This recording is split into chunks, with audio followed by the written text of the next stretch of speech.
بسم اللہ الرحمن الرحیم۔ مہمان آ چکا ہے، بھرپور طریقے سے اس کا استقبال کیجیے۔ رمضان المبارک اگر صحیح طریقے سے گزار لیا جائے تو آپ کا پورا سال صحیح طریقے سے گزرے گا۔ رمضان المبارک سے، روزے سے آپ self management, time management, slip management اور اس کے علاوہ اپنے آپ کو بہترین طریقے سے منظم کرنا سیکھ سکتے ہیں۔ صبح کے ٹائم آپ نے روزہ رکھا ایک ٹائم پر اور پورا دن آپ بھوکے رہے، اور اس میں پھر آپ نے کھانا پینا اور دیگر جو ممنوع چیزیں ہیں ان سے آپ رکے رہے، اور شام کو ایک وقت آیا تو آپ نے روزہ افطار کر لیا۔ اس وقت آپ کوشش کرتے ہیں کہ آپ تلاوت کریں، ذکر و اذکار کریں، کسی کی غیبت نہ کریں، حسد نہ کریں، نفرت نہ کریں، رزق حلال کا اہتمام کریں۔ تو اسی طرح اگر ایک مہینہ آپ گزار لیں تو اس کے بعد پھر اگلا مہینہ، پھر اس کا اگلا مہینہ، پھر اس کا مہینہ، کہتے ہیں نا کہ عادت بنتے بنتے بنتی ہے۔ تو رمضان المبارک میں عادت اپنانے کا بہترین طریقہ ہے۔ تو رمضان المبارک جو شروع ہونے کو ہے، آپ نے اس سے 3 چیزیں لازمی سیکھنی ہے۔ نمبر 1، سیلف مینجمنٹ، اپنے آپ کو منظم کرنا۔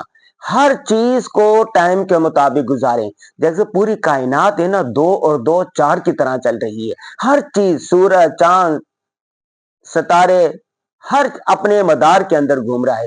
کہ کیا انسان جو اشرف المخلوقات ہے، اس کائنات کا دھلا ہے، اللہ تبارک و تعالیٰ نے اس کو یوں ہی عبث اور بیکار پیدا کر دیا ہے کہ جیسے چاہے شتر بے مہار رہے، جیسے چاہے زندگی گزارتا رہے؟ نہیں، ایسا نہیں ہے۔ تو ہر چیز اپنے ٹائم پر اپنے مدار میں گردش کر رہی ہے۔ تو آپ نے بھی اپنی زندگی کو ایک اصول کے مطابق گزارنا ہے۔ رسول اللہ صلی اللہ علیہ وسلم کی زندگی دیکھیں تو آپ صلی اللہ علیہ وسلم کی زندگی کس طرح منظم تھی۔ آپ صلی اللہ علیہ وسلم رات کو 9-10 بجے سو جا کرتے تھے اور صبح تہجد میں اٹھ جا کرتے تھے۔ حضور صلی اللہ علیہ وسلم کا معمول تھا یہ۔ سفر بھی کرتے تھے، حضر میں ہوتے تھے، نمازوں کی پابندی، مہمانوں سے ملنا، وفود سے ملنا اور تجارت کرنا، یہ ساری چیزیں رسول اللہ صلی اللہ علیہ وسلم کی زندگی سے ہمیں ملتی ہے۔ Number 2، time management. ٹائم کو اس طرح منظم کریں کہ کوئی لمحہ آپ کا ضائع نہ ہو۔ اگر ٹائم بچ جائے، وقت بچ جاتا ہے تو اس کے لیے کام تلاش کریں، ٹھیک ہے۔ اگر کوئی کام زیادہ ہے، ٹائم نہیں ہے، تو آپ اس کے لیے جو آپ کے اوقات ہے اس میں سے وہ وقت نکالیں اس کام کے لیے۔